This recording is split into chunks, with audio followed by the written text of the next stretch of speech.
I'm also the coal project leader, and our project looks specifically at South Africa's transition from coal mining as well as coal burning to green energy.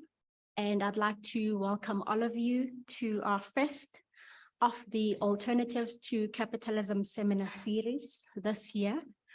And just by a way of background, the idea to convene these emerged from our strategic planning meeting. So conversations within the planning meeting. As a SWAP collective, we immediately identified and agreed that South Africa is in crisis, and the country faces, as we may all agree, a climate change. It also faces a crisis of governance and leadership. It was also obvious from the discussions that we also face problems around services. Hence, you see the rampant protests that we've seen across the country. And I mean, this was also accentuated during the period of COVID. We also have an incomplete land reform project. That's one of the crises. We also have the crisis of neoliberalization. And so then it was evident from our discussions that we need to conceptualize or imagine what the alternatives are. And we started thinking about, you know, what are the alternatives, for instance, to the changing movement landscape in South Africa? What are the alternatives to the current economic system? And also that we have to think or rethink our relationship to nature. But I think what is very important to our discussion this evening is what are the alternatives to the use of coal and other fossil fuels that the country currently depends on. And so to lead us in our discussion, we have 4 speakers, two of them joining us in person here, and we've got 2 also joining us online. And we'll give them about 10 minutes to give their contributions. Then we'll go on to the floor, as well as those who are joining us online. Without wasting time, I'd like to introduce you to our first speaker, which is Professor Patrick Bond, who will cover some of the local and global politics that South Africa is mired in the contested end to coal. And I'll just read his biography quickly. Professor Bond is based at the University of Johannesburg in the Department of Sociology. His best known book, Elite Transition,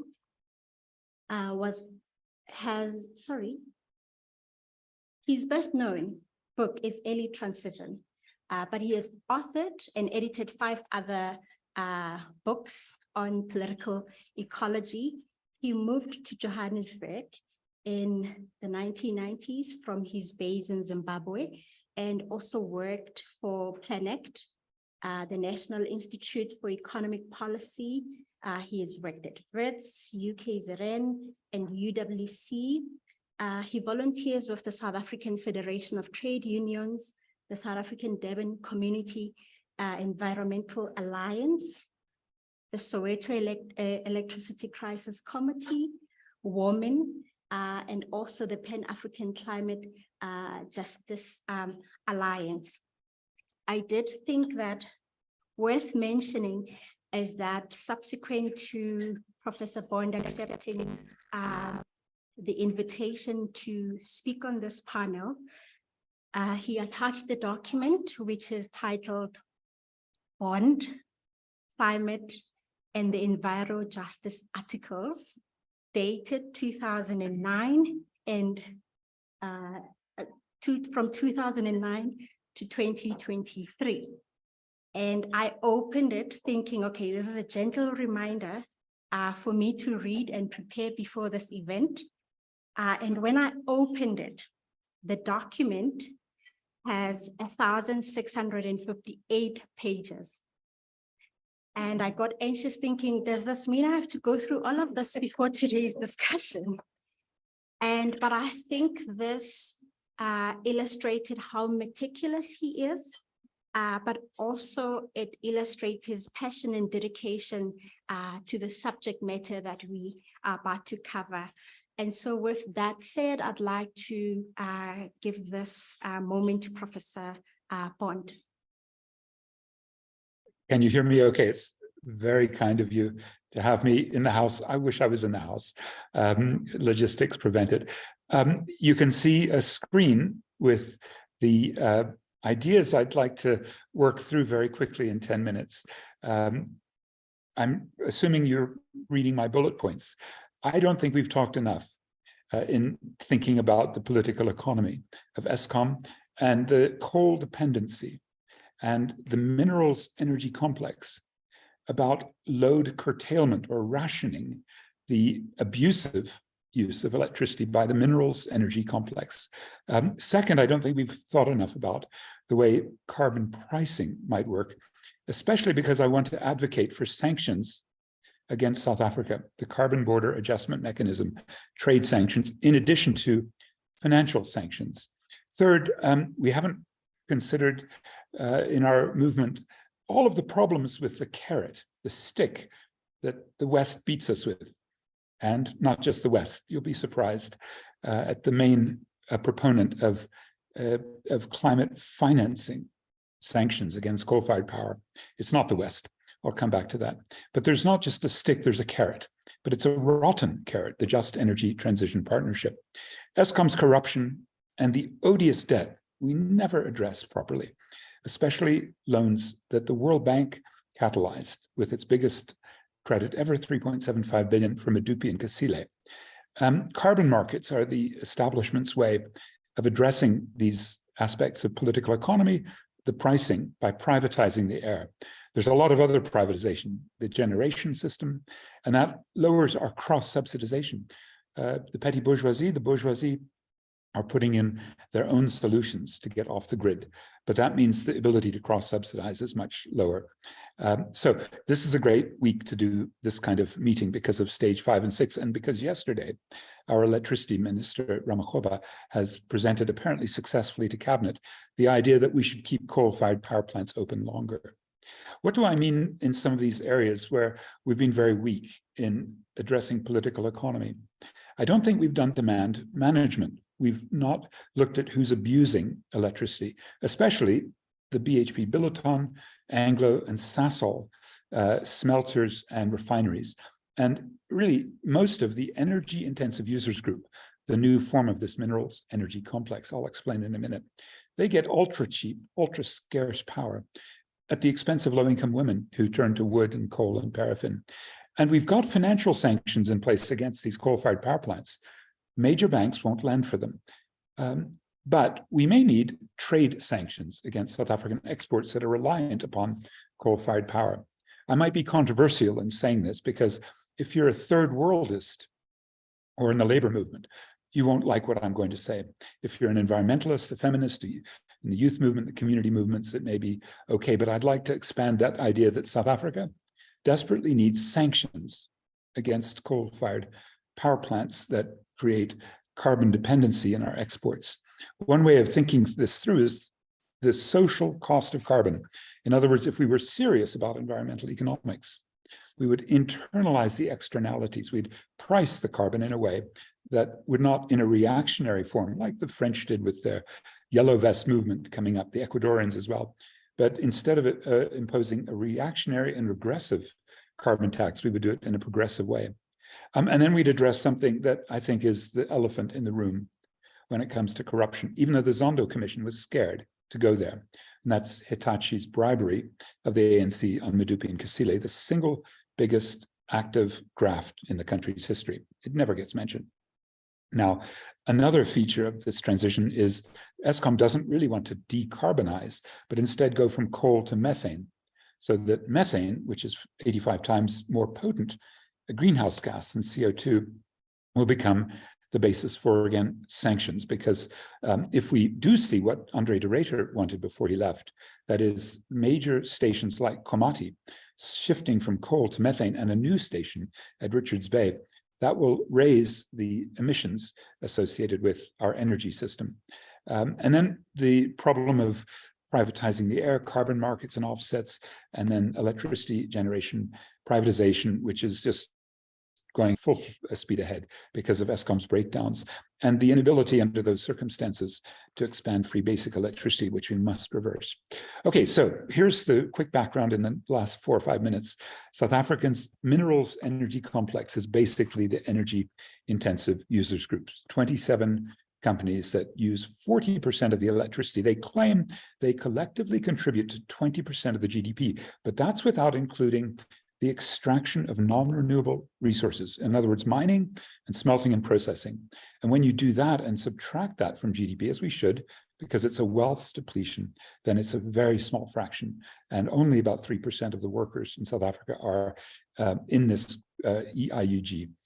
These are the key figures involved. The National Business Initiative, Business Unity South Africa.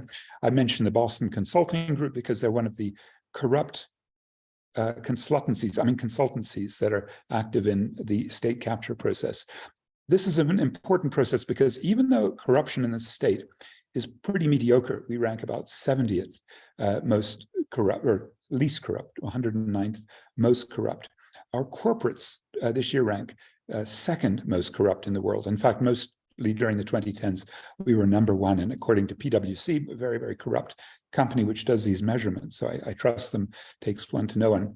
The level of involvement of senior management has soared from 20 to 34%. So we were the #1 corrupt site in Sandton, Stellenbosch, Umhlanga, Central Cape Town, Rosebank, for money laundering, bribery, corruption, procurement, fraud, asset misappropriation, cybercrime.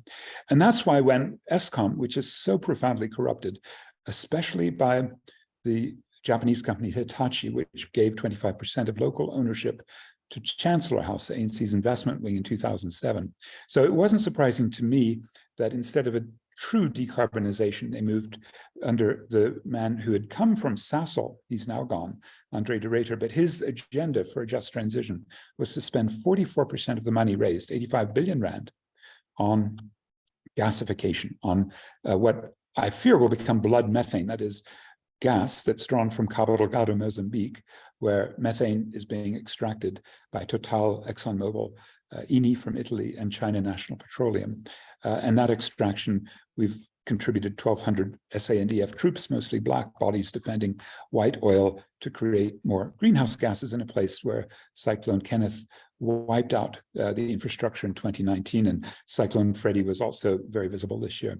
There is one movement in South Africa that knows this is a problem, called the Climate Justice Charter Movement. They call for sanctions.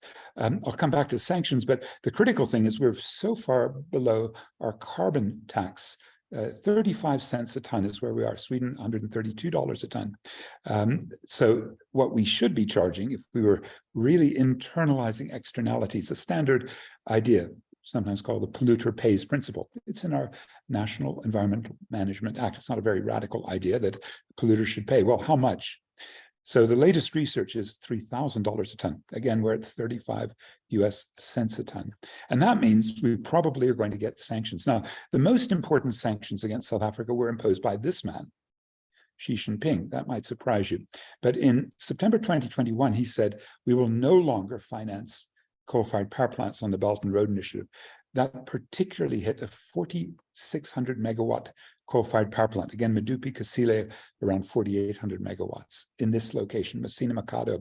So just north of what used to be called Louis Trichardt, a huge new special economic zone was organized, and Cyril Ramaphosa was co-chairing with Xi the China Africa, the Forum on China-Africa Cooperation, FOCAC, in 2018. He brought back home a $10 billion promise to have a massive new industrial zone powered by this 4,600 megawatt coal-fired power plant.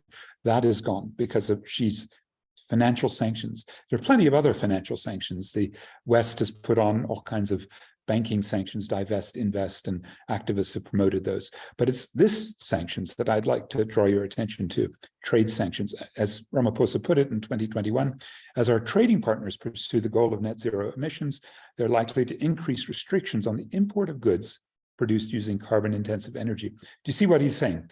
The new carbon border adjustment mechanism means, quote, we are likely to find the products we export to various countries face trade barriers. And in addition, consumers in those countries may be less willing to buy our products. Well, I say that's about time. The EU, which is imperialist and protectionist, so we shouldn't be surprised by these initiatives. Brexit meant Britain dropped out of the EU. In the US version of this, Donald Trump's America First likewise promotes imperialism and protectionism, so we shouldn't be surprised. But they have a logical case as well as an imperialist case, which is that they want to avoid carbon leakage. When they put on restrictions, they don't want imports that are cheating. They want to charge the same amount for a ton of carbon, again, in the range of about $100 a ton on their emissions trading scheme. And South Africa is charging only 35 cents a ton. Eliminate the free allocation and incentivize trading partners to join the EU in taking strict carbon targets. So obviously South Africa is not. And what the cabinet meeting showed yesterday will not be working against the minerals energy complex, especially given that there are so many black diamonds. People like Cyril Ramaphosa, his job before being deputy president was chair of Shanduka, which was one of the biggest coal mining companies. And so the EU in this confirmation, even the last couple of days, has said we're going to have a stick, that is the carbon border adjustment mechanism, trade sanctions. I think that's good. It'll help us because we're particularly weak at the moment, except for the offshore gas and oil critics who have been able to stop Total and Shell on the streets, on the beaches, and in the courts. Now, here's the carrot. This is the meeting that occurred in Sharm el-Sheikh, Egypt last November. South Africa appreciates the commitment from the partners. Well, here's a sub-imperialist, Cyril Ramaphosa, working with the imperialists. John Kerry, US climate czar, Rishi Sunak, the UK Prime Minister, Emmanuel Macron, the President of France, Ursula von der Leyen, the President of the EU, and Olaf Scholz, the Chancellor of Germany. What's really going on? What's their agenda? For John Kerry, he only offered the $1 billion credit line at market rates in US dollars. This is the $8.5 billion. Rishi Sunak only offered 500 million. Emmanuel Macron wanted to stay friends with Ramaphosa because it's Total Energies that's most at stake with a $20 billion investment in Cabo Delgado, Mozambique. So he visited, particularly in May 2021, to get that commitment from Ramaphosa to put stand of troops there to defend Total against local insurgents. Europe is importing more coal, and Germany as well, not just coal, but wants its 3 car plants, that is BMW, VW, and Mercedes, to get the benefits of the electric vehicle subsidies, even though they're the ones who cheated the most on diesel. Now, this sub-imperial posture of South Africa goes back at least to this picture in 2009 and Copenhagen. Barack Obama marched into the room. He knew from the National Security Agency where Lula and Zuma and Wen Jiabao and Manmohan Singh were meeting. And these are the countries that have amongst the highest carbon debts. And the critical thing they decided, not to lower emissions enough and never to acknowledge their climate debt and to pay the climate debt. The basic group you just saw is with Russia, BRICS. BRICS is going to expand in Durban and in the months and years beyond. And these are the first groups of countries lined up, and they include Iran and Saudi Arabia and UAE and Kazakhstan and Afghanistan and Indonesia and Egypt and Algeria and Senegal and Nigeria. Major carbon addicted economies, major tyrannies, right? So we have been seeing, to begin to conclude now, activism, not enough time to really do this properly, but wonderful fights, including, as I said, in the courts where Shell and Johnny Copeland, Impact Africa, were pushed back last September in the Makanda. And I'll just conclude with what I think are some of the alternatives to capitalism and to the demands that we could be seeing a little bit more of. How about expanding the supply of free basic electricity? It's currently 50 kilowatt hours per household per month for those who qualify under the indigence or means testing. So jump that up to 2, make it universal, and have massive cross-subsidization to pay for it. and these special pricing deals with the minerals energy complex, especially chop Sasol supply, because to squeeze coal in Secunda, creating the #1 point source of emission in the world, is totally irrational. A third visionary demand, stop the load reduction. That's the racism of Andre de Ruyter in chopping townships with high levels of illegal consumption. Fourth, don't reward the privatized generation. And fifth, especially reverse the ANC's energy policy, which is now burdening poor families and women with the shift away from electricity for heating towards paraffin and wood and coal. Halt all new fossil fuel exploration. Address the threat of these climate sanctions by rejecting ongoing coal and new forms of fossil fuels, and halt the damaging coal exports, about 50 million tons a year through Richards Bay, and prepare for some climate debt payments, especially with these cyclones hitting next door. These are some of the books. Be happy to send them to you. I hope I've made the case for political economic reading that would include my controversial proposition to you that you all in the House agree. It's time, since we're pretty weak in the Green and the left formations, it's time we actually think hard about sanctions against South Africa. Thanks.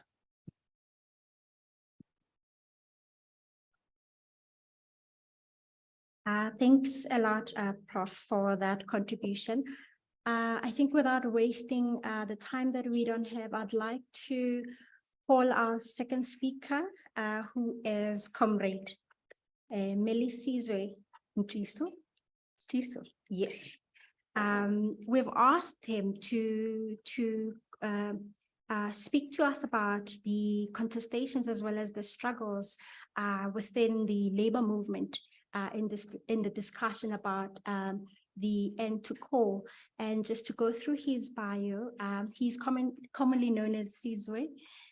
He's a researcher working for the National Labour and Economic Development Institute, also known as NALEDI, a research institute whose objective is to conduct policy-relevant research aimed at building the capacity of the labor movement. He has 13 years experience in the labor movement, working on various topics affecting workers, building the capacity of trade unions to grapple with the challenges workers are faced with. Since 2013, he has primarily focused on building the capacity of the trade union movement to engage on climate change and the just transition to a lower carbon and climate resilient economy, empowering unions with knowledge to engage in the various processes related to climate change and the just transition. With that, I'd like to give the platform to you, Sizwe. Thank you.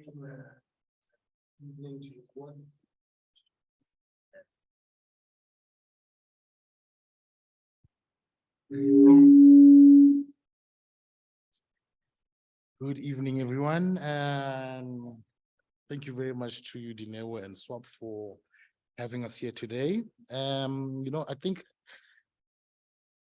in terms of my input, I just want to give a brief, start off with a brief contextual background of what the labor movement in terms of, let me say, of COSATU and the work that COSATU has been doing around the just transition. So I think, since 2009, the Congress recognized that, climate change is one of the greatest threats to our people and the planet. And so we developed, as early as 2011, we developed a policy framework, a just transition policy framework. So just wanted to highlight those things, because we've been calling for a just transition as the labor movement, as COSATU, since as early as 2011. And we defined the just transition as follows. And a just transition means changes that do not disadvantage the working class worldwide, that do not disadvantage developing countries, and where industrial countries pay for the damage their development has done on the Earth's atmosphere. A just transition provides the opportunity for deeper transformation that includes the redistribution of power and resources towards a more just and equitable social order. Many people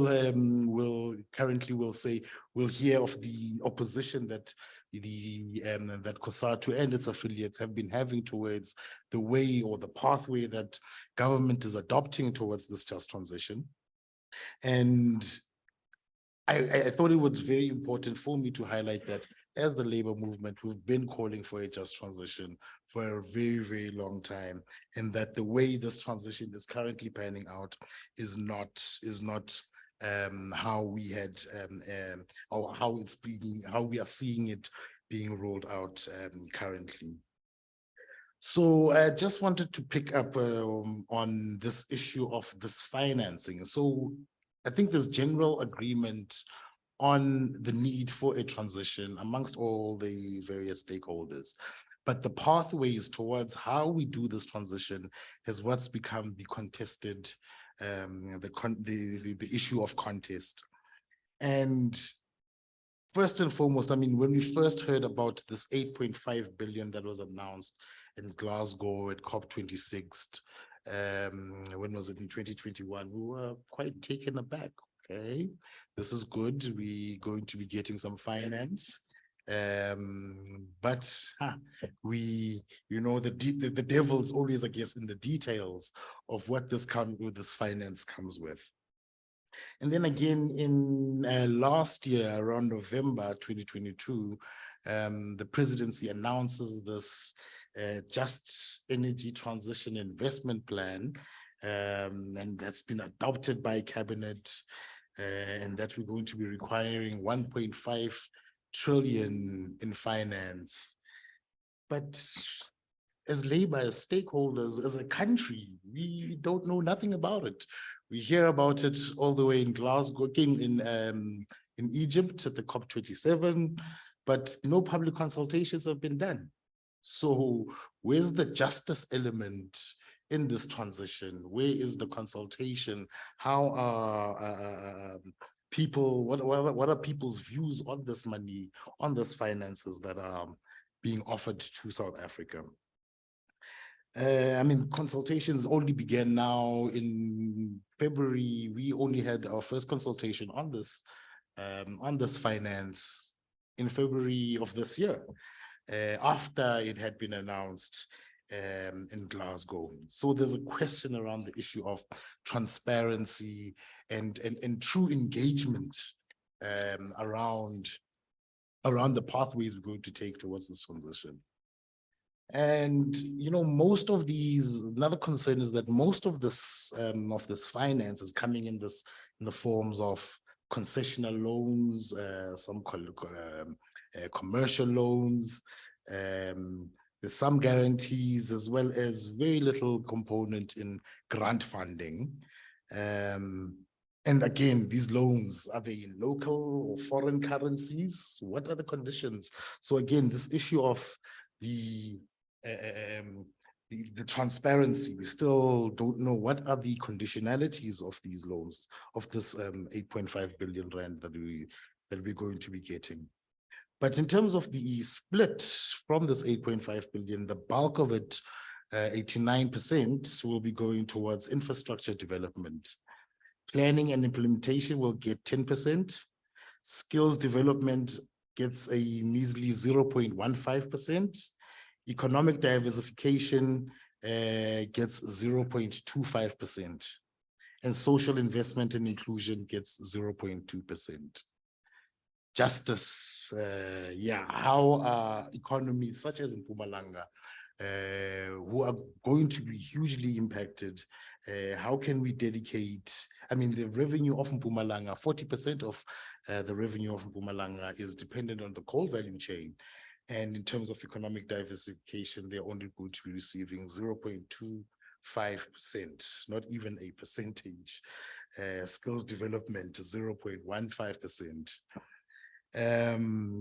So clearly this financing, this money is being thrust upon us to do an accelerated decommissioning, not considering the context or the challenges that we are faced with as a country.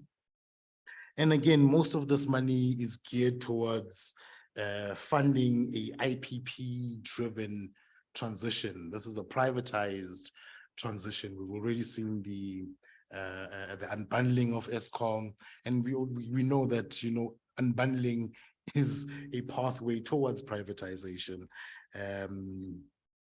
So, and we see a lot of that the majority of the IPP companies are all foreign owned. And again, this issue of corruption, how much of this money is going to go towards corruption? How do we safeguard some of these funds against the corruption? And I think I've already mentioned the issue of the loans being in foreign currency. And so if you take example of the Medupi and Kusile loans, when those loans were taken out in 2008, the rand to the dollar was around 7 rand, 8 rand in terms of the exchange rate. We are now sitting at 18 rand to the exchange rate. So this repayment on what, how are we going to be repaying these again these loans? You know, so we think that we need to do there needs to be a cost benefit analysis that needs to be done, because Eskom is not being given any financing. If you look at the JET IP, there's no funds allocated towards Eskom doing any renewable energy builds. It's geared towards, as I said, the private sector or the independent power producers will be the ones that are benefiting from these loans, and us as citizens are going to be left to repay these loans. Have we explored all investment options? Have we explored all the internal investment options for us as a country, instead of borrowing money from outside of the country? And we think that there needs to be further engagements, more. You know, the consultations need to be done in a manner that is not just a tick box exercise. We see this quite a lot. I mean, to announce these this financing or this pathway that we're going to be taking without having done an internal, without having done any internal consultations is quite disingenuous in our view. Again, there's a lack of a localization policies or industrialization policies, and I think this is something that we need to be strongly focused on, strongly be advocating for in this transition going forward. There's again also a need for clear social security measures for workers and communities, both the formal and informal economy workers, because the current social security nets are inadequate. Imagine you are as a coal miner or as a worker at Eskom, and you are now told that you're going to be dependent, your job is ending, and you're going to be dependent on the 350 grants or some of the grants that we have. There is no basic universal income grant for or social security nets for not just workers, but communities as well. We need these social security measures. You know, so in last year, COSATU developed a just transition blueprint that was focused on three sectors. And the transition is not limited to these sectors only. So it was focused on the mining and energy, transport and agriculture, and the top 5 demands that we had as a labor movement were as follows. So the first demand was, we need to have employment and a sustainable industrial policy. I never hear of a industrial policy when we speak of the just transition, or what type of industrial policy will be the people of Mpumalanga, what type of industrial policy will be implemented for the people of Mpumalanga. We need a universal basic income grant. There needs to be reskilling and upskilling. There needs to be land redistribution. And lastly, we need an end to austerity for a climate just macroeconomic framework. So I will just end it there, and I hope in terms of the views of COSATU when it comes to this just energy transition, finance, are clear. Thanks.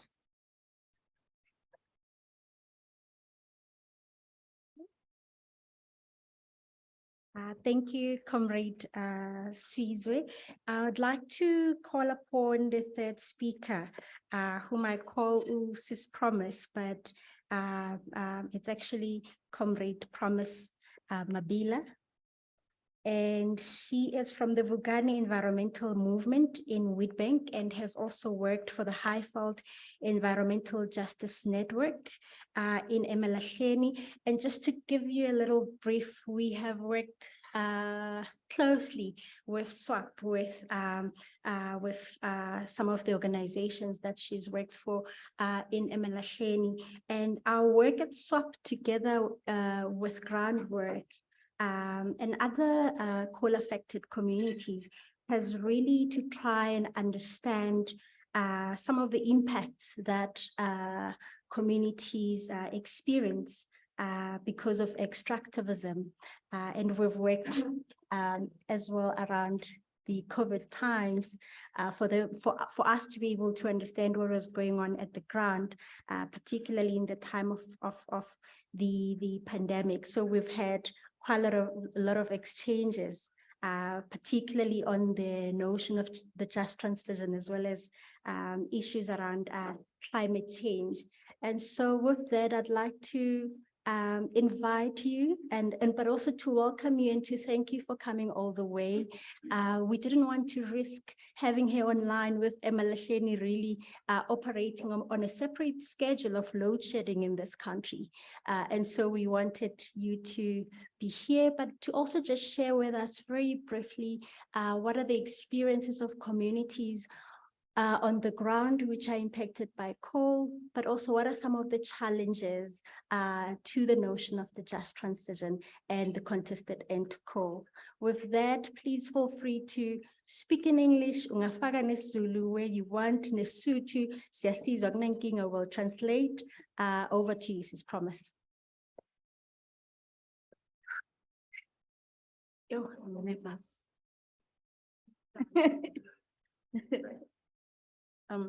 Thank you for inviting me, and good evening to everyone.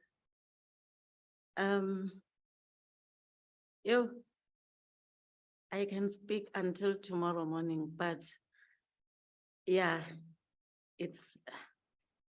madness is crazy. I don't know, but what I can say is that on a just transition space, we are not only looking into energy alone. The just transition is bringing everything on board. Like for instance, we can be looking on energy while other things are left behind. For an example, we need land to have space or on a just transition. We also need food. We also need water. As we are living in a high priority area where coal mining, we are having a lot of coal mining, a lot of coal-fired power stations. We really feel the impact on the ground, including human health. People are suffering on the ground. We are sick, really sick, especially young kids. Some of them are unable even to go to school during winter because they need their parents' care. So it is very difficult, and we don't even get proper care in our health facilities. We don't get whatever we need, and that aligns with the reality of the illnesses that people are facing on the ground. So it's hard. And also, as an organization, we feel that we have to prioritize. And concerning energy, we are living in Emalahleni where the energy is being processed, but we are not having electricity. Those who are having electricity is very much expensive. They can't afford. So it becomes very difficult to survive. I don't know what I will say in terms of the load shedding that we are facing right now. People in this time where we are in a democratic country, where we are saying we are seeing democracy, but people are still burning shoes just to cook food. People are collecting things, old clothes to burn, to cook food, while we are having electricity next door. In the informal settlement, a lot of fires are occurring because they are burning things that are not good even for their health, even for them in their household. So it's very difficult. So we are looking to a fair change when we speak on a just transition. We are also looking into the reskilling. It's been long, moving up and down, raising awareness within our communities, but we are having a very big question around the reskilling and the changes in our schools, university, especially now, those who are in universities, those who are in secondary schools, high schools, those who are doing their grade 7 right now. We are not even in the same page to say we know what are they going to do in the future. As we speak, some are in tertiary level now. They are taking some courses that will never meet their requirements in the future. So there is no transparency around the just transition and the future that is coming. So on the just energy transition, what we feel must be done as communities, we know that when Eskom was designed for business. So we just get in as communities because we were in need of electricity. But now what we feel, we need that everything must change. Communities must do whatever it takes to lead their own electricity and make sure that the municipalities, the local government are overseeing the process within the communities. We have to take lead as communities because we are the ones who are suffering in the space of this economy, whatever they are doing. While Kusile was built, as communities, we were fighting to say no to Kusile power station, because once Kusile power stations comes in, we will carry the burden as communities, because that electricity that is coming with Kusile is coming to us as communities. The electricity will get expensive because we have to pay the bills of that Kusile. So it's madness. But what we feel and think, it will be fair enough if we know what the future holds for the young people who will be leading tomorrow. What are they going to shape the future with what? What are these kind of jobs that are coming? How are they going to survive with those jobs? And what kind of jobs are there in place for those who are still in tertiary level, in schools? So there is a lot on a just transition, but at the same time, we are saying as communities, we need to prioritize. We don't need to rush to everything that is on the plate for a just transition. We need proper transport as communities. We need safe transport as communities. Not that we can just plan and say we will be, the government is thinking of building a clean BMW. What are we going to do with a BMW that is clean? Because we need transport, public transport, as communities that will take us from one point to another. So it's hard even to raise awareness within our communities, in our space, because we are living in a space of where we are relying more on coal. So people, they think we are dreaming during the day. Yes, coal is ending, and we are definitely sure, even if it's not tomorrow, but it will definitely end because our climate is burning. We are losing everything that we have. We can't even grow our food as usual. We can't have rivers as usual. We can't, there is a lot that is destroyed by the coal mining activities. And when we speak amongst ourselves as communities, we also bring the workers on board because they are workers when they are at work, but they are communities in the space of where they reside.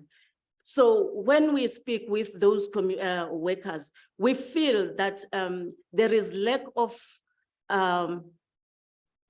justice that is lacking within the space of in the space of where they are working, because they are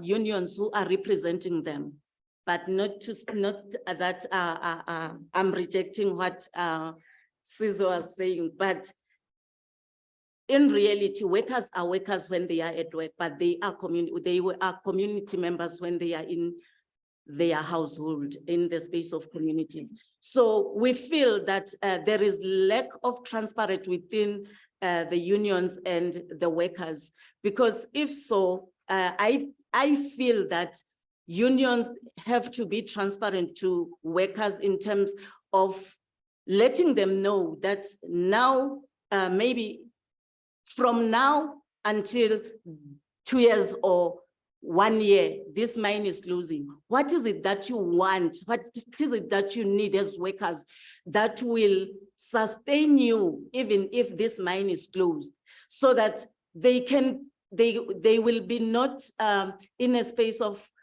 being abandoned and the mine is closed, the owners are nowhere to be found.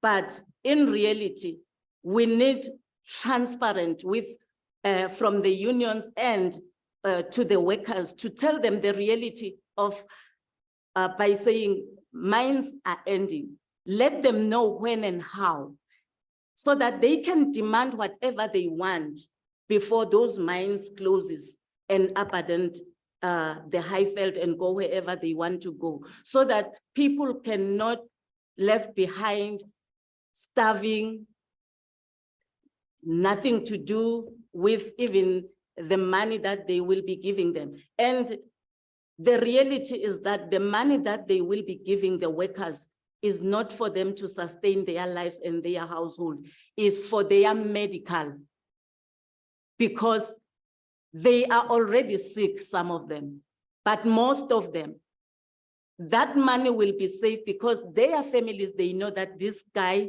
is sick, this lady is sick. They have to take care of their medical health. So there is a lot that is happening and is disturbing our communities, is disturbing everyone. And in terms of energy, we did a research with some universities. We find out that everything is a lie in terms of the municipality billing system, because they will say there is free basic allowance for communities. In paper, yes, there is a free basic in some household, but in reality, when they put that energy into their system, there is nothing. But in paper, there is free basic allowance of that energy that they are claiming. Yeah, you have to go and register that you are not qualifying to get. Everything is a lie. That's why we need a fair change that everyone can be involved. The youth, women, the workers. There are a lot of public participations that are taken. We are even tired of speaking on a just transition. We now need practical examples, especially on a just transition. We really need that because we have speak, engaged and engaged, but what communities want, I pray and I think God will listen to our prayers to lead our services as communities. If the local government can deliver for us, we can deliver for ourselves. They can oversee the processes that we are doing. We can build whatever we want to build. And in terms of the financing on a just transition, what we feel and what we think, we are starting afresh. We are not having anything that we can say, this is a site where we were planning on a just transition. We can't be saying we are having enough money. That's why we are saying we don't need them to come to us or hold public participation and bringing up big numbers, the trillions, the billions, no, we are sick and tired of that. We just want them to break the need, that money concerning the needs and the reality on what is it that is going to happen with this so much and with this so much. But these big numbers are not speaking to us as communities, but we want exactly on point what exactly 5 billion is going to do, what exactly is going to 2 million is going to do, not coming with 8.5 billion to 2.7 trillion. No, they have to give us details on what exactly is going to happen. I thank you.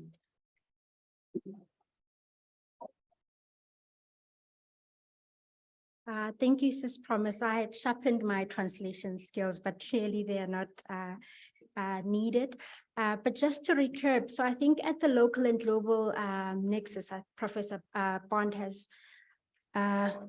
argued for carbon sanctions, and Comrade Sizwe has then taken us further to their critique, particularly of the just transition, in which he says that it is changed in meaning.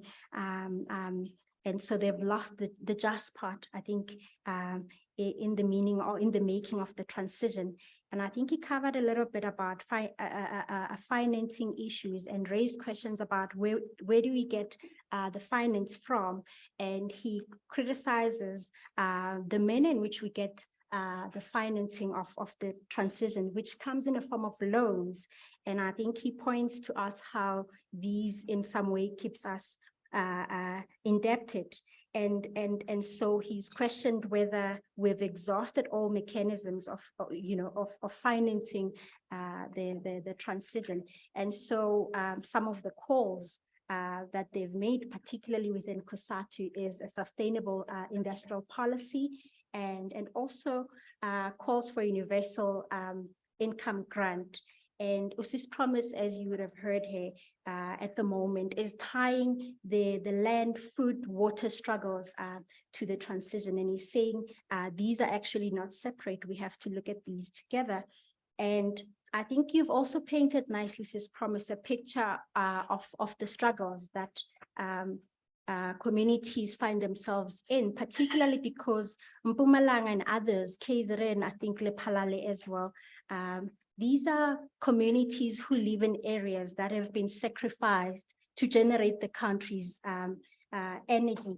And so I think what you have pointed out to is that for you, a just transition equates to fair change, right? And also that we need a bit of transparency from trade unions, but also from the state when we speak to this change, and that it's also a moment for us to see it as an opportunity. And I think with that, actually, I'd like to bring our fourth and last speaker, Professor Janet Sherry. She's a South African activist and an academic. She's currently a professor of development studies at the Nelson Mandela University in Rebecca. She has a PhD in political sociology from Rhodes University and an MA in economic history from UCT. Her main areas of research are sustainable development, political economy of development, democratic participation, and social and political history. She is a lead researcher in the Transition Township Project, exploring community-owned renewable energy, circular economy, and food sovereignty in South African townships.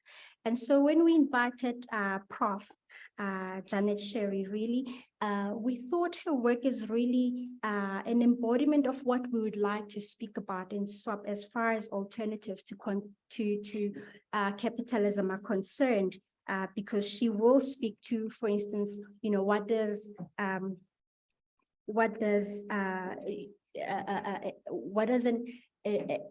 community-owned renewable project looks like, and whether we could use models of that nature to actually think through the rest of the country. With that said, Professor Janet Sherry, please take over. Good evening, everybody, and thank you so much for the invitation for this wonderful seminar. You know, I want to just start with what Promise said. And if I'm quoting her correctly, she said, everything must change. We can decide for ourselves what to produce. We can produce our own energy, and the municipalities must oversee the process. And actually what she said here was summarizing exactly what we're trying to do in the Transition Township Project. And there are serious problems with this process, but I think I'll share it with you, and it will give you some inspiration, but also some idea of the challenges of this transition and how to implement it in practice. So the seminar is called Alternatives to Capitalism. I mean, the broad seminar series, Alternatives to Capitalism. And really what we're looking at in this project is how the transition is both a transition from fossil fuel and a transition to a more equitable or socialist economy, or an alternative economy. And, you know, the technology, and this is the sort of essence of our argument, that PV solar, the technology itself, allows for a distributed or social ownership, which is not possible with coal-fired power stations, and it's not necessary for it to be centralized or state-owned. It can be socially owned. And what that means is that it can be owned by working class people in working class neighborhoods, in townships in South African context. So what is the problem with this? Why is this not easy to implement? Well, okay, there are questions about who owns the capital, who's doing the investment, where is the money coming from, where are the solar panels manufactured, are they all bought from China, and so on and so forth. So I won't go into the global political economy, although I do have some questions for my old comrade Patrick Bond about this, because I'm not sure about the financing aspect and where the capital investment is going to come from, if it's not going to come from the north or the west or the east. But anyway, we can talk about that later. But I'd rather share with you the example that I wanted to share with you. So if I can share my screen, I'm going to do that. And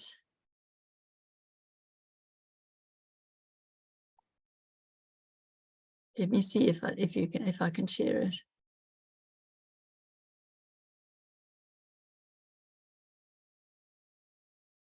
No, it's not on here. Just hold on a minute. I'm getting there.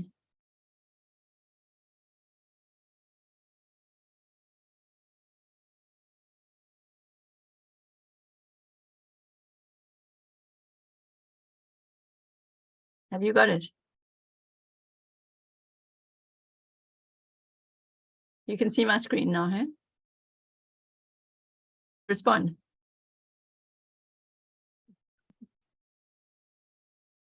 Can somebody respond just to confirm?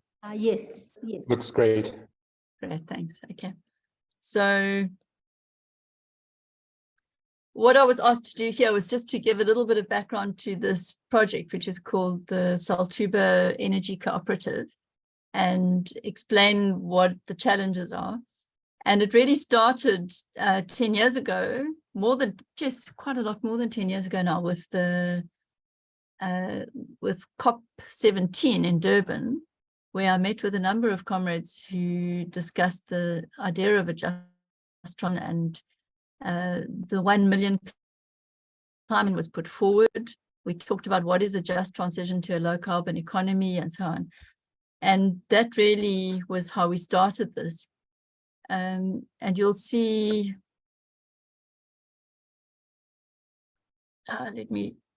so what we ended up with was a what we called a gap tap cooperative. So gap tap, for those of you from townships will know, is a public open space. It's municipal owned land, so it's public land. And we had this idea of claiming this as a commons. So in KwaZulu Township, which is where the pilot is, there are 120 gap taps. It's a township of about 125,000 households. And these gap taps are quite large. They have 4 plots basically, and they are large enough to run PV solar, a little array, vegetable tunnels, water capture systems, waste recycling centers, whatever people want to do. And that land is pretty much controlled, or I would say informally owned, although not legally owned, by the residents who are allocated to that gap tap. The tap was the old stand tap when people didn't have piped water. This is a formal township, by the way. So if you see here, we put together a little solar array, which you can see in the picture here. And this was in 2020, with a cooperative, which was made up, a household cooperative of the residents of that gap tap, that neighborhood. So we call it a neighborhood cooperative. And they own that solar array, but the idea is not that that array feeds their households with electricity, because they're already on the grid and they're already receiving free basic electricity from the municipality. And there's already about 50%, 60% unemployment in KwaZulu. So most people receive free services. So we put up this small solar array, and it received quite a lot of attention because it's seen as a model for what could be done. It is feeding into the grid, the municipal grid. And this is the important point about this model, that it's actually trying to solve the energy crisis in South Africa by selling electricity, which is the means of production, of energy production, are owned by the residents, by the working class residents of this township. So you can see there, this is where they're actually installing this little PV solar array.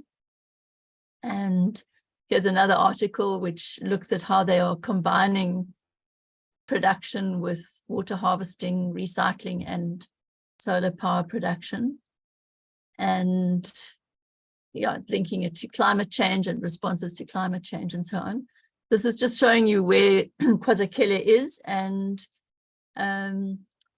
the population, etc. But the interesting thing about this is that, this township is an old industrial township where people provided labor for the factories which are adjacent to it in Struendale. And there's actually quite a high level of skills, but people are now unemployed because of deindustrialization. So we're looking at, why not the existing infrastructure, both industrial and housing and service infrastructure, be used for production, which is decentralized, which is localized, which is owned by the residents. So you can call it socialism if you want. You can call it eco-socialism, call it a more just or equitable economy or a green economy or something like that. There's a little black line there, which you can see. That's actually the decommissioned spot, which is right next to KwaZulu. And there is also quite a valuable wetland there, which you see on the right. It's called Pond 6. And there's also a bit of a green area, which is a park and can be used for agriculture and so on. So we looked at how we would have a integrated model of sustainable urban development, which would be based on renewable energy, on localized food production, food sovereignty, being part of a food sovereignty movement, and use the existing infrastructure within the existing municipal context. So this involves some regulations and questions about land use, questions about electricity, about free basic services, municipal accounts, etc. It's quite complex, and I've got to be quite straightforward with you that we have not succeeded yet in having this as a functional model. But it is a pilot. So the purpose of a pilot is to test out how such a thing can work. But we've done the maths. So we've looked at, for example, I mean, if you have the production of energy and food from a cooperative like this, which is in one gap tap, and you expand that or replicate that to a ward or to a township or to a metro or to a province, you can see how the potential exists for working class households to produce a really significant amount of income for themselves, for the households, and also a significant amount of produce. So we're talking here about food and energy, and food is energy. So it's the same thing, really. But we're talking about the production of energy by township households. So we can look at a network, at a model of this, which is being done by one of our members who's a doctoral student.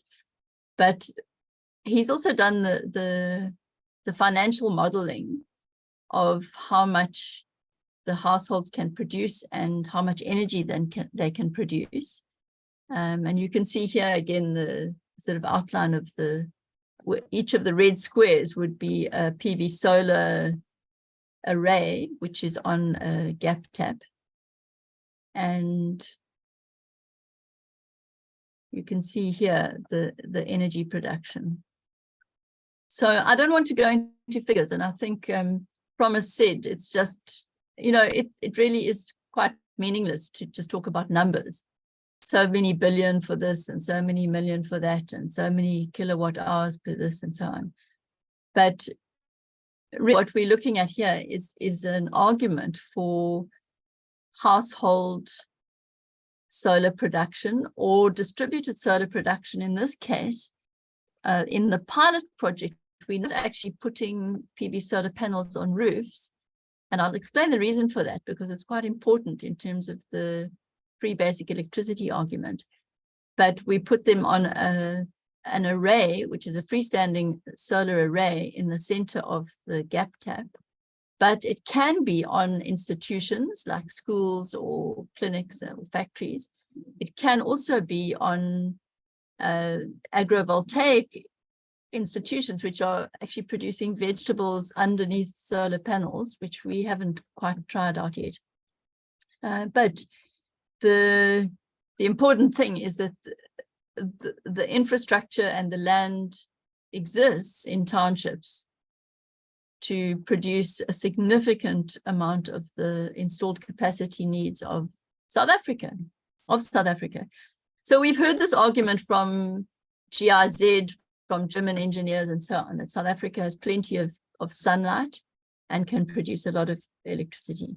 I don't think I need to go into that. But just the important thing about the household installation is that at an early stage in this project, we decided not to do this through household solar panels. And the reason is that because these households are receiving free basic electricity, there was a fear that people would lose their municipal services, their free basic electricity, because they would be producing their own electricity. And we were struggling to convince both households and municipality that this was not the model, that in fact the municipality is buying electricity from Eskom, and it is then getting an allocation from National Treasury for free basic services. And it is selling its electricity with a markup to industry and to the middle class households who are buying it.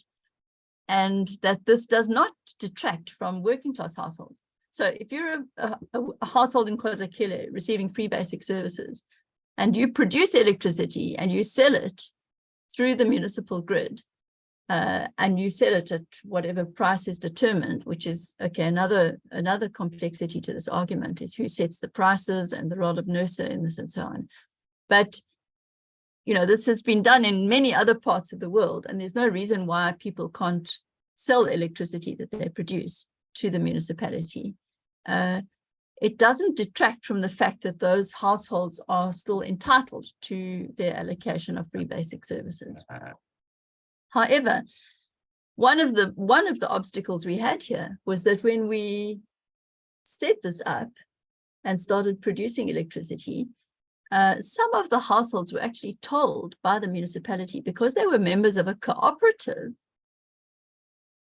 they were not entitled to free basic electricity because they were members of a business. So they were now not entitled to free basic services. So some of the members of the cooperative said, no, they want to leave the cooperative. It created a huge challenge for us. Anyway, to cut a long story short, we could not get an agreement with the municipality of how Celtuba Cooperative could get paid for the electricity that they were producing and feeding into the grid. We are still trying to do this. So this relates to debates about feed-in tariffs, around wheeling tariffs, around the new regulations for the size of installations for production for independent power producers. Let's not go into the details now. You can ask questions about that.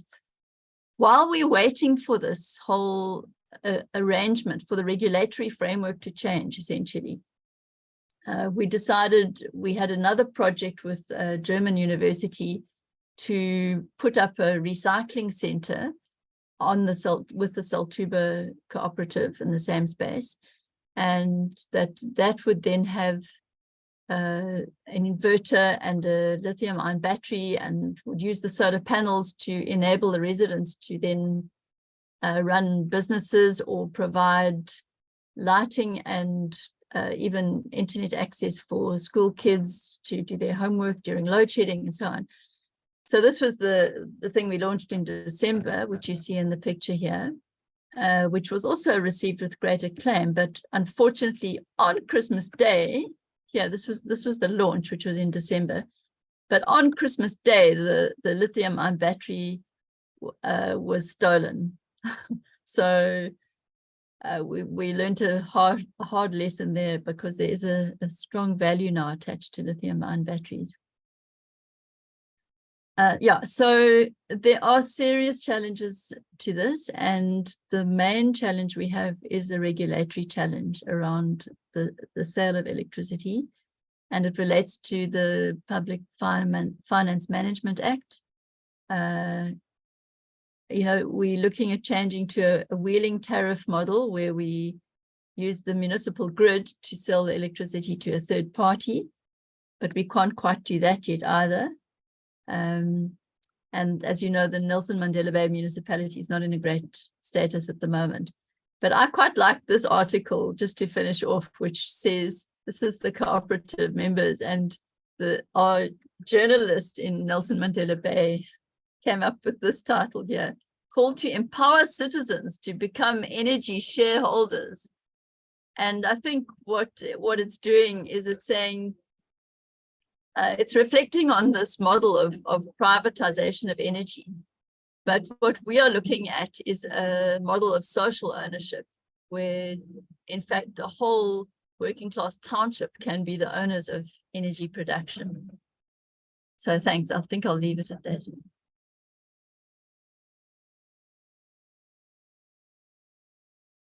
Thank you so much, Professor Sherry. I'd like to just open it up to the floor as well as those of you online. We don't have enough time left, so maybe if we can just maybe take about 15 minutes before we close. For those of you who would like to pose questions, please raise your hand and we'll open it up for you to direct to speak to your question. But for now, I see there's hands. Okay, well, I'll start with the lady. Sorry, they're going to bring the speaker to. Sorry, the microphone. Yes, please introduce yourself before you speak. Sorry, I don't know why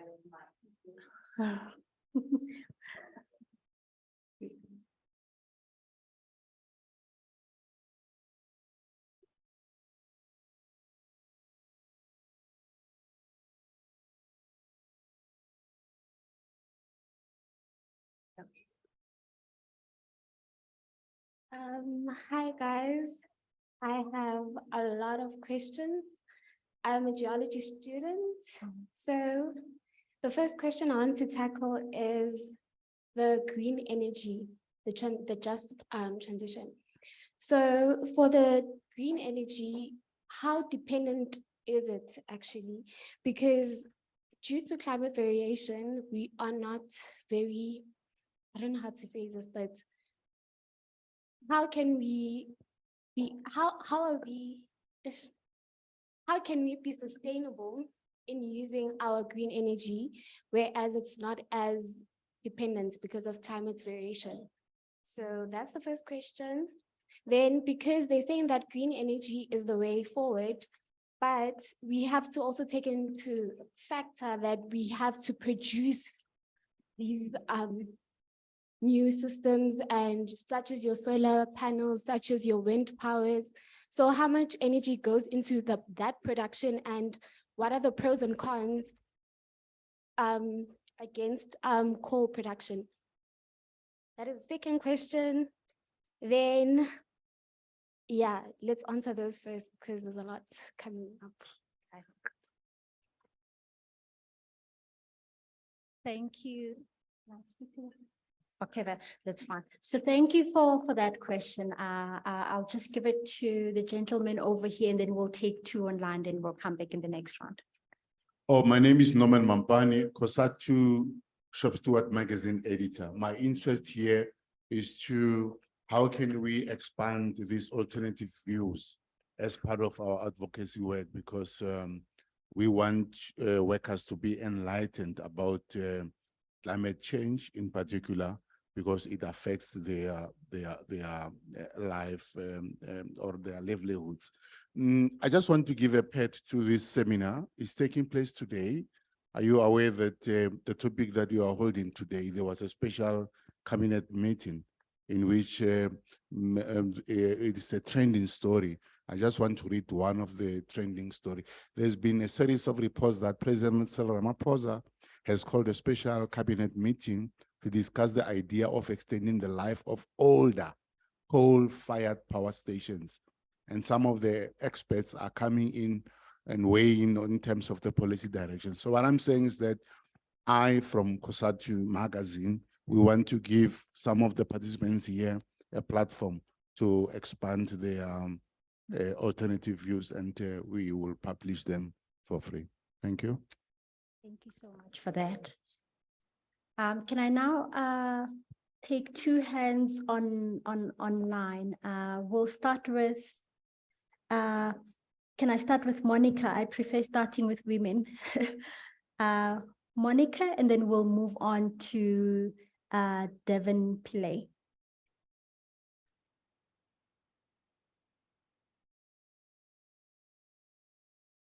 Monica.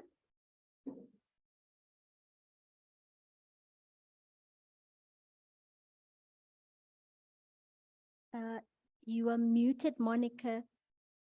Oh, no.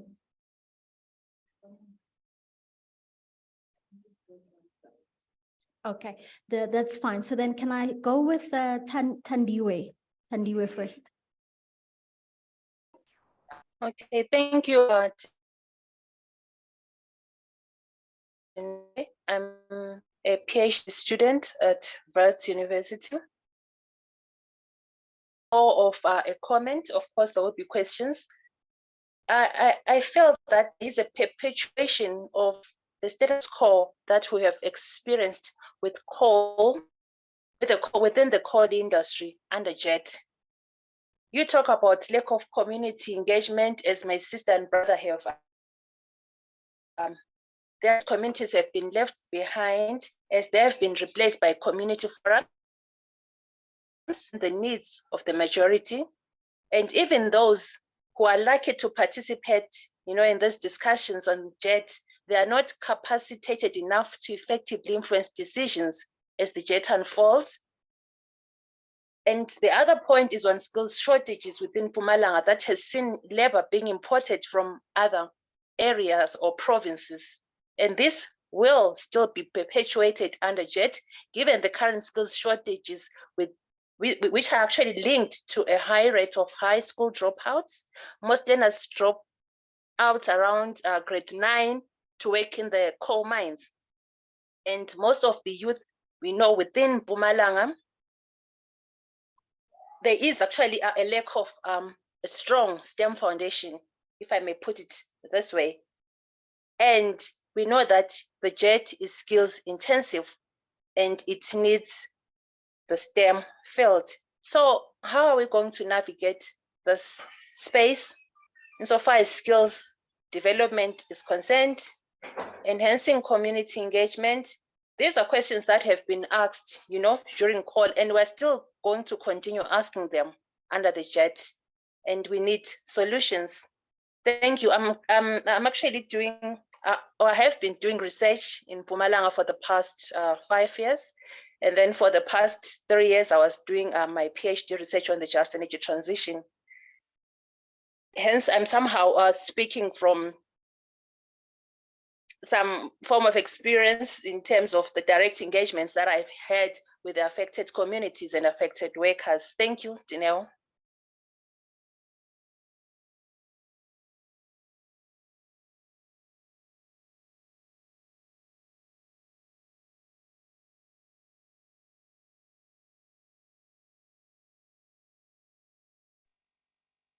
Hi, am I on? Yes. Oh, thank you. I don't know if you can see me, but anyway, you can hear me. Thanks, I'm Devin Pillay. I'm from the Global Labour University and Sociology Department. That's our space you are using there. Sorry, I'm not there physically. I think there's a lot of very interesting points have come up, and I see comrades from the unions are there and mentioning what Patrick had mentioned before, the cabinet meeting, where they're trying to reintroduce or bring back or resuscitate decommissioned, planned decommissioned coal-fired power stations. Now, this is, I've got 2 points. This is the one. So this is in the context of what many of the speakers have pointed out, what we can call an unjust transition, and the dangers of recognizing the unjust nature of what is supposed to be a just transition and returning to coal and to fossil fuels. And I see in the comments, Patrick mentions Kosato and NUMSA, basically arguing with the coal lobby for their interests. And that is a real danger, or the fine line we are treading at this moment, where we recognize an unjust transition, but then we want to go back instead of recognizing that the labor movement itself has failed to be proactive. Comrade Sizwe talks about knowing about this financing since 2021. So where was I'm not blaming Comrade Sizwe, I'm saying where was the labor movement since 2021? They heard about this, being proactive, injecting itself into the debate, ensuring that there's a just usage of these funds. It's the same questions Comrade Sizwe is raising that were raised a year ago. where are the answers from the labor movement? You know, in the past, 20 years ago, we talked about a social plan, moving out of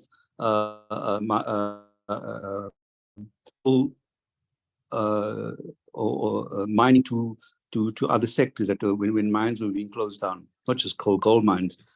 Where's the proactive? Now, Comrade Janet is talking about socially owned renewable energy projects, and that's an example of a proactive initiative, which one would have loved to have seen the unions being fully behind, fully supportive of. And of course, NUMSA, as we know, in 2012 came up with socially owned renewable energy, and then the union top leadership dropped the ball and sided the comrades in NUMSA that were pioneering that. So, you know, where's the labor movement in this, and why are they not behind this brilliant initiative that Comrade Janet is talking about? And so my question to Comrade Janet is, I know all the diffing up against, and I've heard you before talking about this, and now you a little bit, which is great, because you're doing more work around this.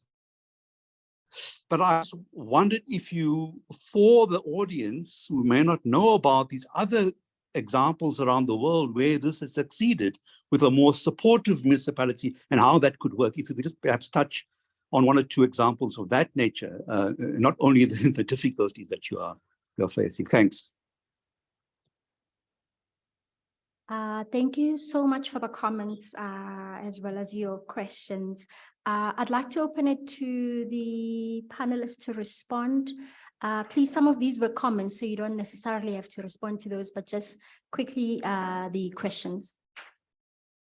I'll start with Professor Sherry. I mean, the last speaker really directed the questions to you, so perhaps you could start, then we'll move on to Professor Bond and Comrade Sizwe.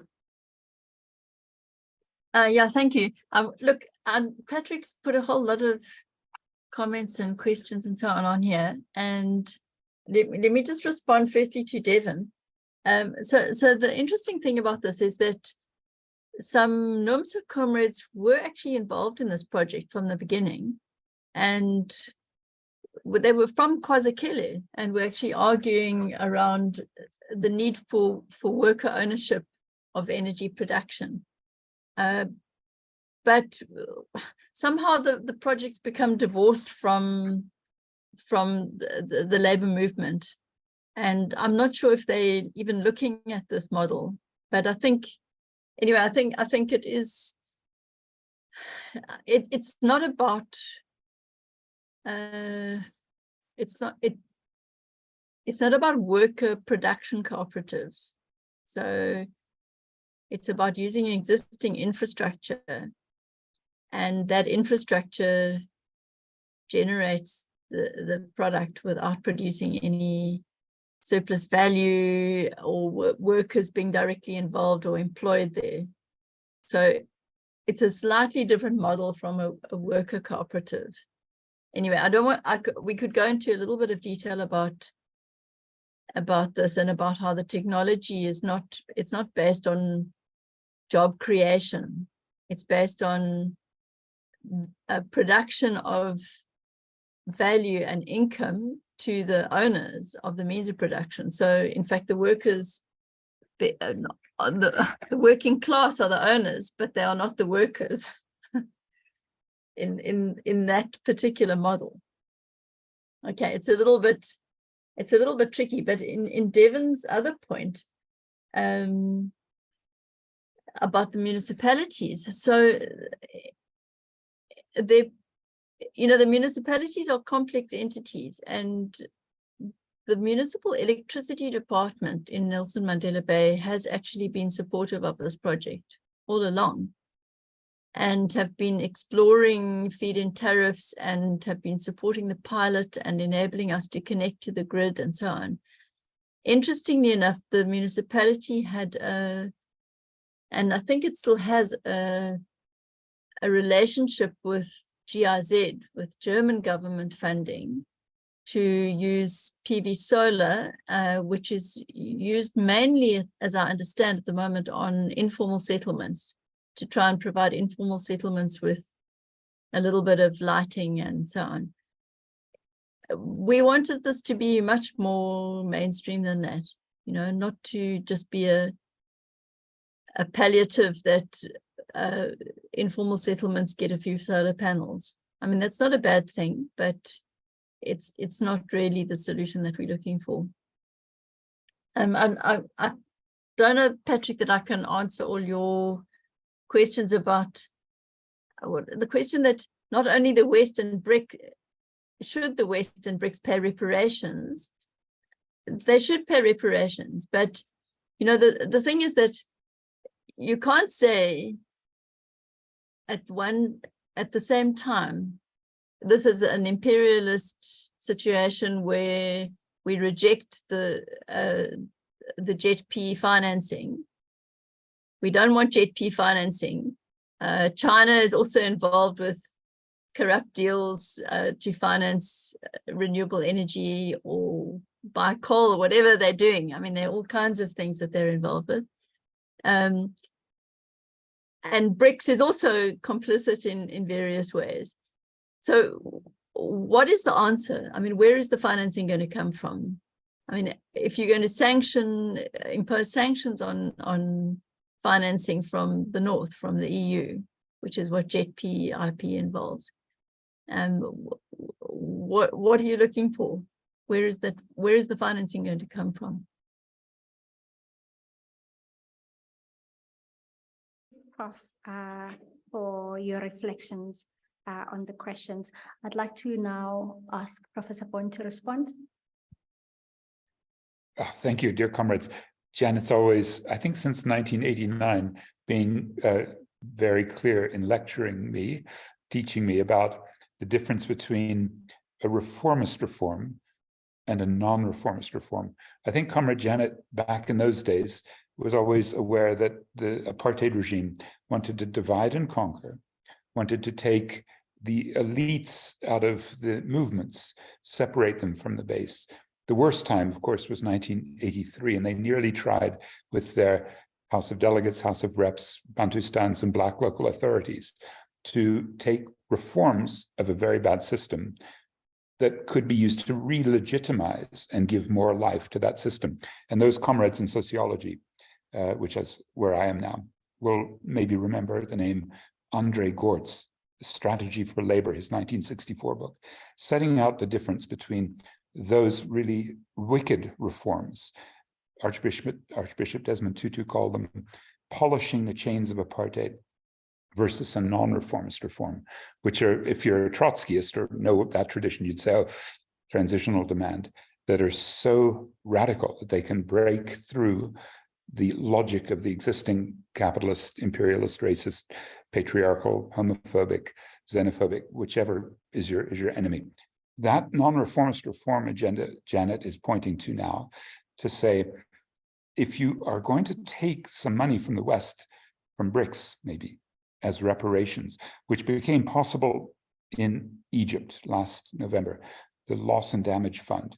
So my dear comrades in Durban, I work with the South Durban Community Environmental Alliance, are saying, as I hope the comrades in Mpumalanga will say, as they go off coal, the North and the BRICS owe us reparations. By the way, the BRICS are meeting in Durban, August 22 to 24. So BRICS from Below Counter Summit, big warm invitation from South Durban to allow you to have your voice there. The dilemma, of course, Janet, is that the North is not going to give free money, they give loans. And with loans, as exactly Sizwe said, our currency falls and those loans become really expensive. They're actually not worth having. And so transforming the Just Energy Transition Partnership, which is unjust, it's, as Devin says, not a genuine transition, and it will amplify energy apartheid.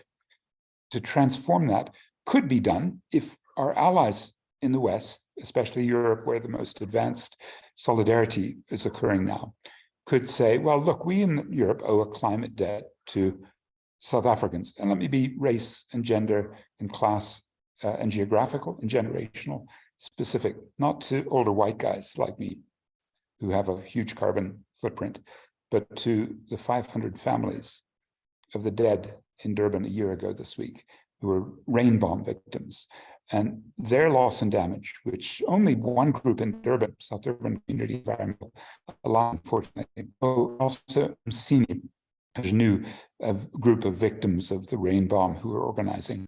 But why are we not doing much more to make those loss and damage demands? And it was in that context, Janet, where you move from a reformist reform, a JET-P, which I think the Climate Justice Charter movement, which you're associated with, is correct to call for a boycott against payment, to leave coal under the hole, right, in Mpumalanga, and to pay loss and damage and compensation for adaptation expense, and for the carbon that the West has used. So those demands, the climate debt demands, would be the most revolutionary, along with making major emissions cuts. As a result, you will never find those demands, climate reparations and making sufficient cuts to avoid planetary catastrophe. You will never find them in the Presidential Climate Commission. They would completely ignore those two critical areas, making the climate cut, the emissions cuts, and the climate debt. And that means if we're talking coal, as our first questioner, second questioner as well has pointed out, I think a very revolutionary demand would be to put, just as Sizwe said, full cost accounting, costs and benefits. And there, if you look at the emissions damage, and those are hundreds, if not thousands of deaths per year in Mpumalanga due to the sulfur dioxide and nitrous oxide that's coming from Eskom plants in Sasol, but also the damage from what we call the social cost of carbon, that is the emissions that kill those 500 people in Durban. And those massive costs, $3,000 per ton, compared to what our carbon tax is, remember, 35 US cents per ton. Those would be revolutionary demands. So those of you who are caring about hitting the system right where it cannot reply and finding the contradictions so that you can move from a reformist to a non-reformist reform, I might suggest some of the arguments I put forward, but I might be wrong. And if I'm suggesting that climate sanctions will amplify these contradictions to the point where our allies in the West, especially Europe, the most advanced side, could actually listen to the voices from COSATU, from the displaced NUM and NUMSA workers, to the communities, and listen to our environmentalists and our youth, then they might actually come up, if we can help guide them, with a proper kind of reparations. But it's certainly not on the table now, which is why I think it's correct to call for financial sanctions. Even Xi Jinping is doing so. And also trade sanctions. So I hope I'm introducing something that will be the basis of very good comradely dissection. And I expect the panel here to be at the cutting edge of doing exactly that. Thanks, comrades.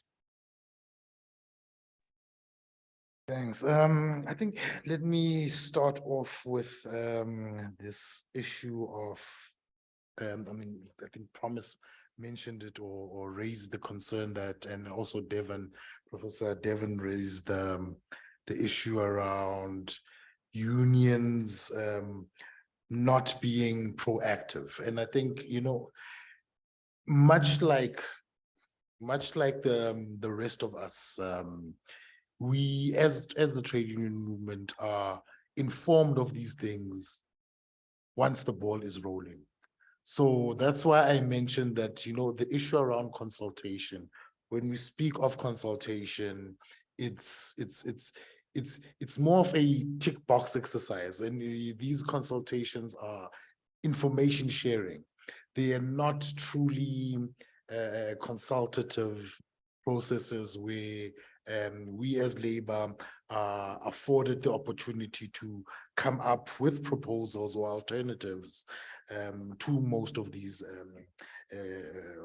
plans. So just as an example, as I mentioned, we heard about the 8.5 billion as early as 2021. But when the Climate Finance Task Team was established in February, I think it was February of 2022, Labour was left out. So we were left out. We only get to find out about the details, and not even the full details of this 8.5 billion this year, in February of this year. So the details are often, worked out, or the plans are already concluded behind closed doors, and then at the end, we get to find out. So again, like the mine closures, unions are often told, oh, we're going to a section 189. We're shutting down, we're going to be retreating X amount of workers. Not before, when the company was in trouble or contemplating a shutdown or retrenchments. So these engagements often happen at the point whereby they're going to be implementing. So again, just like it's difficult or impossible for the unions to be able to say to communities that, oh, this mine is going to shut down in the next 2 years. Unions are not afforded that. It's often at the point of implementation. And that's why I keep talking about the issue of transparency and the fact that consultations have just simply become a tick box exercise. And when we speak of this issue of skills, yeah, we've been speaking about the just transition for a very, very long time. But what has been done, I mean, I think it's 0.2% is going to be earmarked for skills. Why have 0.2% of that 8.5 billion is earmarked for skills development? And then we complain, oh, we don't have skills, but we're not taking skills development or reskilling seriously if you're only going to be allocating not even 1%, a fraction of these amount of these funds towards reskilling or of workers. So I think, when we speak of skills, we're not serious. We're paying lip service to skills development. Skills development, this transition has been talked about for a very long time. Have there been engagements with universities, with FET colleges? These programs should already be rolled out before you go out and find money for implementation and building of, and then you are saying now, oh, we don't have skills, so we gotta import these skills. These plans have long been talked about, but the issue of skills development, and even when it is being talked about, it's a fraction, it's a drop in the ocean.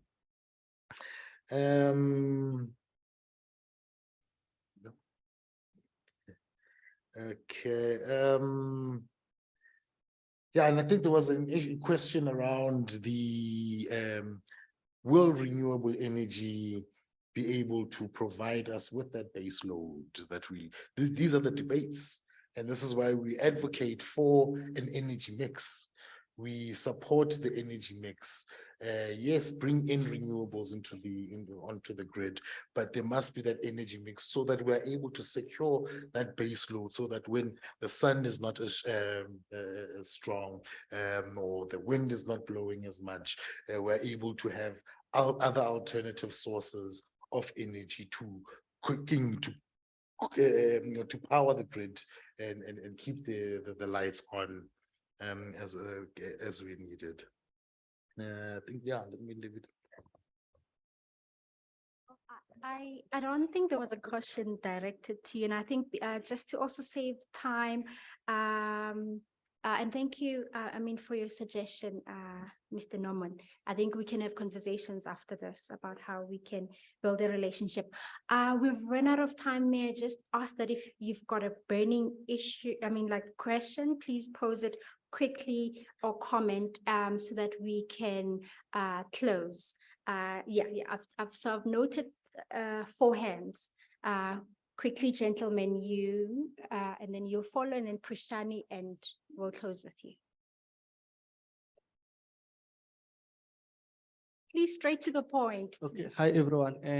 I'm gonna speak more about. It's more like a comment to the lady. I forgot her name there, and because she was speaking about like touching story.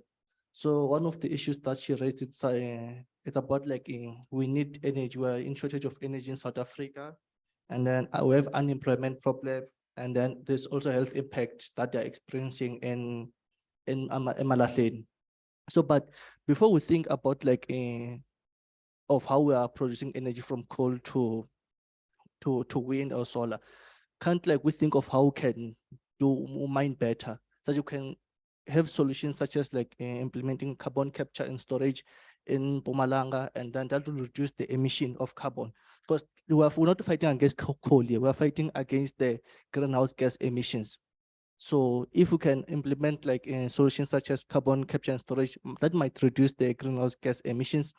And we can also produce energy using like nuclear, and then just like how France is doing now. So we do have a lot of uranium, thorium in South Africa. We do have it in Wits Basin, and then in Karoo, and in Cape Flats Basin, and Namakwaland. So, and we do have a station already, Quebec in Cape Town. Why don't we think of like moving to producing energy using nuclear? Yeah.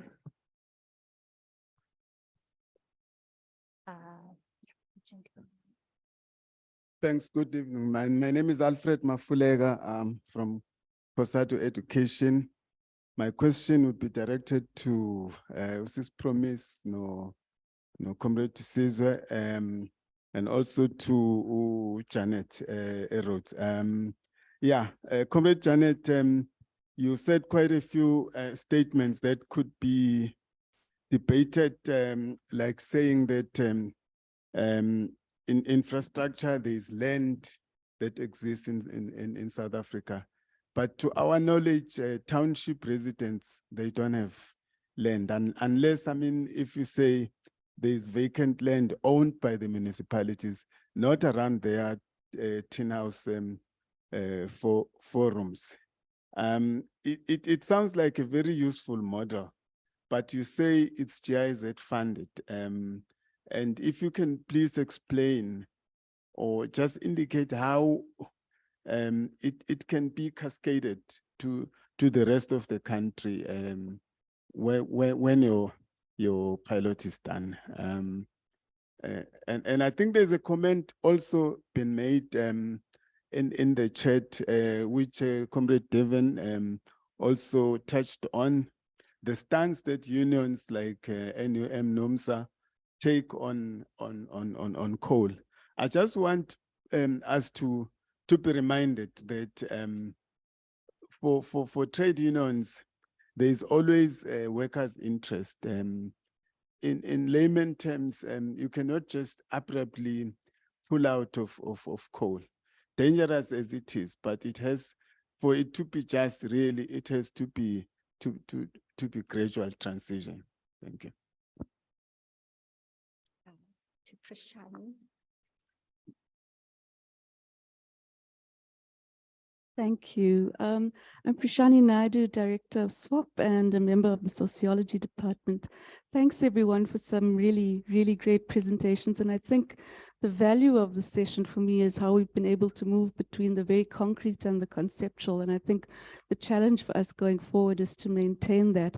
So I want to ask a question to all panelists that emanates from the very concrete experiences at community level that Comrade Janet has presented, and that also relates to this call for or Comrade Promise saying, we need to, everything needs to change. If everything has to change, is it the case that we should be confining ourselves to thinking about changing the regulatory framework? If we look at some of the challenges that you've presented in terms of that community experience,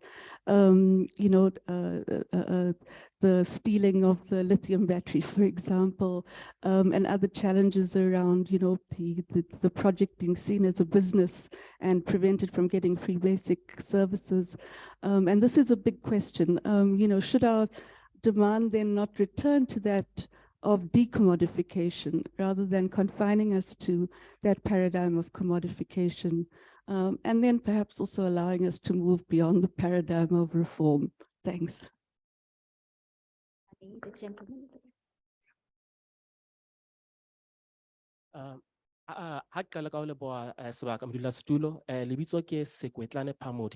a campaigner working in philanthropy. I've got my questions are to Prof. Bond, Prof. Cherry, and to Comrade Sizwe in particular. I think the first is really to Prof. Bond. You draw these really interesting and in many respects, accurate caricatures around the various powers and non-powers at play in terms of the negotiation of the climate financing that we've got and the various instruments that are coming. You speak very specifically to the issue of the CBAM as one example of the kinds of sanctions that are required in order to move us forward more rapidly in the energy transition that we need and deserve. Great. You talk of Europe as, in particular, around this as imperialist and protectionist, and yet you still say this is good, right? Now, this is a little incoherent. It doesn't really add up for me. Largely because of one, the principle of common and differentiated responsibility, right? Europe is the carbon-hungry market. North America is the carbon-hungry market. Africa is not. South Africa is very carbon-intensive. We account for about 40% of Africa's total emissions, and Africa is really a minuscule amount in terms of global emitters across the world. So you're saying, let's put up this trade wall, which is going to squash trade on carbon-intensive industries, steel, metal smelting, fertilizer production, cement production, big employers in this country, right? So how do we add this up in terms of the justness of the transition that we want? Then, you know, Comrade Sizwe, I'm really sympathetic, right, to the conditions you describe around, you know, the failure of consultation, the failure of engagement, and so forth. And this is all true. These moral arguments are really central to ensuring that we have the procedural justice as one of the three base minimum components of the transition that we want and deserve in the society. And yet, right, COSATU is an alliance partner. So if you are informed, you know, once it's all cooked up, even though you've already been aware of it since 2021 and didn't necessarily take proactive action and measures in order to engage it with the 2011 framework that you had already developed, which translated itself into the 2022 blueprint that you developed last year, what use is the alliance to COSATU and workers? What is the strength and quality of this alliance? But be that as it may, you know, I'm really interested in the blueprint, and, you know, I have questions around whether it details how these top five demands should be, should be implemented. And then lastly to Prof. Cherry, and it's a very quick one. You spoke, you signposted briefly, you know, that there are some limitations or impediments to really implementing the gap tap model that you're working on and making it really succeed and go beyond the pilot that it is. I'm really interested to hear, you know, what are some of these impediments and what's required to overcome them? Thank you so much. Thank you. I mean, I think that is actually a mouthful. And I wanted to abuse my power as a chair and actually quickly ask Patrick before he drops off.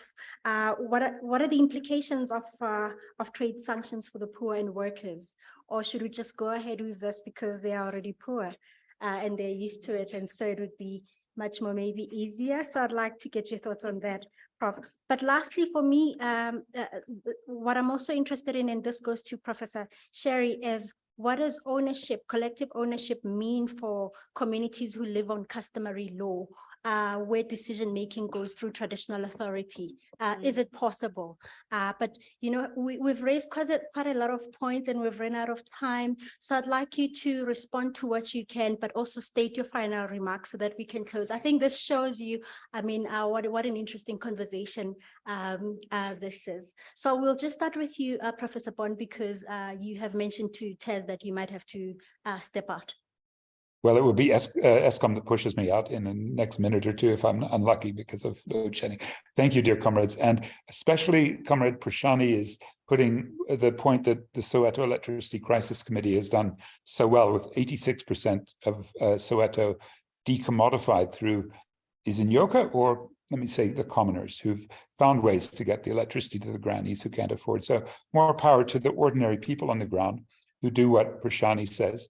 decommodification. And please look at Prashani's amazing PhD. I was so honored to play a small part in that. But the decommodification movement in this country for treatment action campaign, for medicines, for fees must fall to get free education.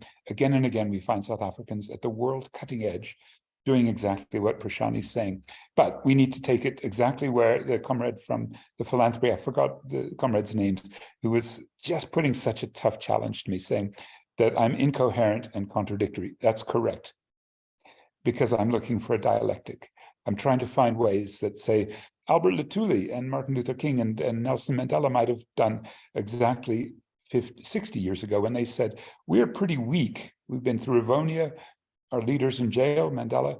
Luthuli wasn't. He communicated to King. And he said, because we're weak, we need to make a big change against apartheid. We need sanctions.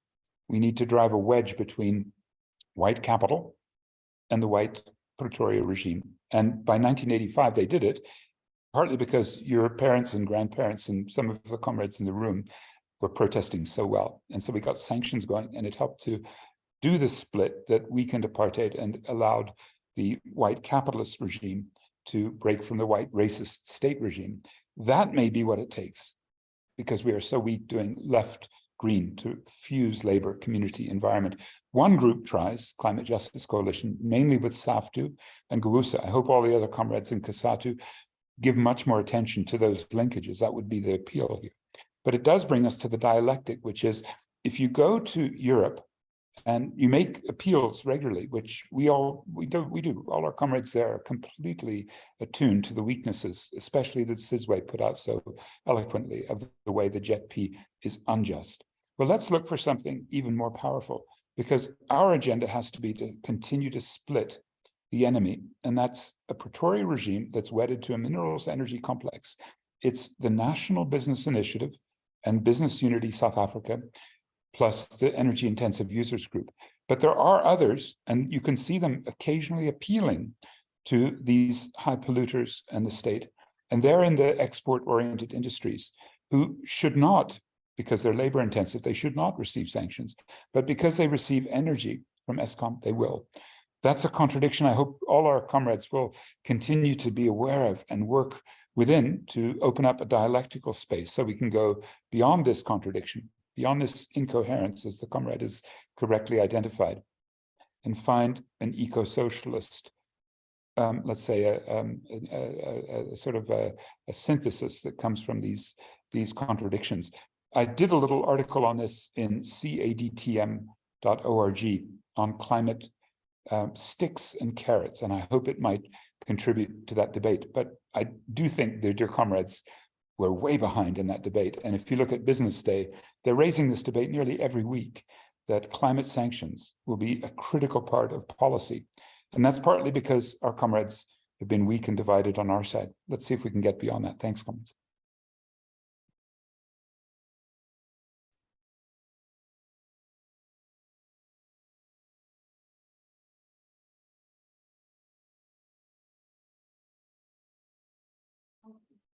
Janet, your response and closing remarks, please. Yeah, thanks. So firstly, I'll address a few of the questions or comments together about the issue of land and the municipality and so on. So the thing is that the model that we're looking at is based on public commons. So it's land and infrastructure, which is state-owned. So it's municipal land or government-owned land in terms of infrastructure, for example, schools or buildings and so on. And it wasn't funded by GIZ. I mean, GIZ are working with the municipality, but the funding was research funding from our national research institutes. And we haven't had any capital funding for this project, except for a very small grant from Ezetu Trust, which paid for the initial solar array that was put up. So, yeah, it's not a question just of the regulatory framework. And I do think that what we were trying to do, or what we are trying to do, is to look at an economic model which decentralizes ownership of means of production. And that's not just about a regulatory framework. It's actually about, I mean, you can call it decommodification if you want to, but okay, so it's sort of being explored. I can't really give you an answer about whether it is decommodification or not, but we'll come back to that at the end of next year and see if it is that. And I think also the question of what does collective ownership mean, it also relates to the question of commons and public land and common land. So under areas under traditional authority, it relates to this whole debate about the Communal Land Rights Act, around communal property associations.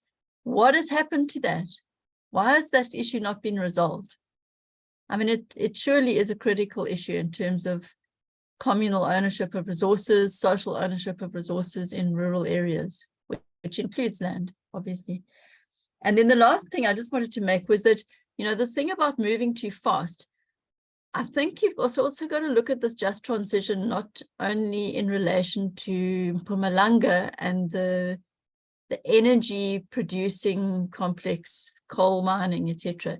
You've got to look at manufacturing in the other urban centers of South Africa. And we're moving too slowly. We're moving too slowly. We're not moving too fast.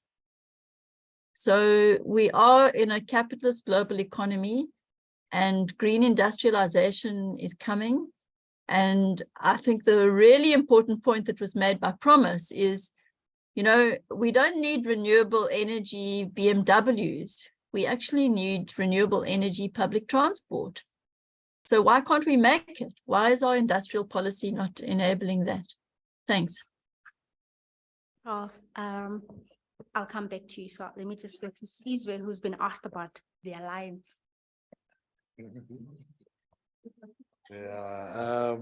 Yeah, no, that's yeah, it's a loaded question, but you know,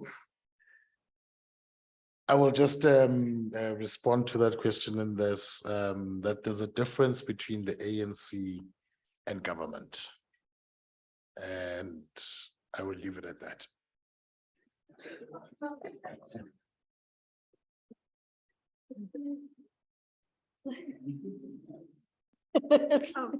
Was that your final remark? Okay, well, thank you, Sizwe. This is Promise just in closing. In closing, we will really appreciate if university students can visit Mpumalanga, because most of the time, most of the students who are visiting us, they are talking theory, not the practicality of what is happening and the distraction that is coming with coal. So it becomes difficult for them because theory and the practicality of what we are talking about is far different. And yeah, that's my closing remarks. Thank you.